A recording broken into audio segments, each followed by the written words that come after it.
new Showit website for Virginia wedding and portrait photographer Emily Bartell. So Emily did a rebrand with me. I wrote all the copy for her. This is her homepage. We have an area for her featured items. We have buttons to help people get around, to look at her wedding photography, family, and senior. We have some reviews. We have Get to Know Emily. We have an opt-in, which goes to her Flow Desk page that we created for her. And then her little footer. And then let's look at her About page.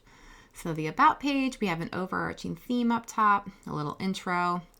We're meeting people where they're at there. I write, again, all the copy for my clients. We talk about her beliefs, which is like her philosophy.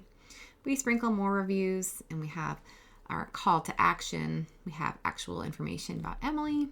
We have another opt-in and another call to action. Let's look at her weddings page. So this is her wedding sales page. We have her above the fold area with what she does and where she's located with her call to action and featured. We have her people's current position. Then we start to speak to them about it, have some reviews. We have links to her portfolio, which we'll come back to, reviews, more video reviews.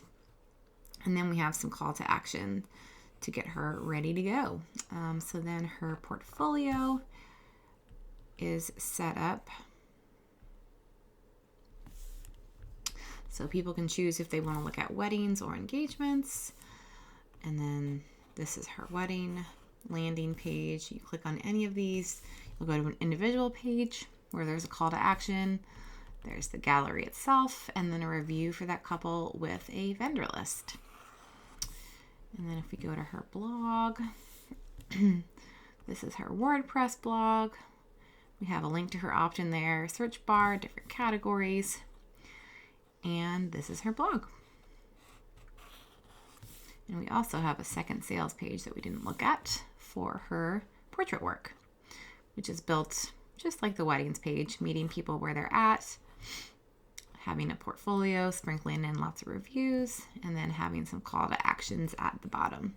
And that is the website for Emily Bartell.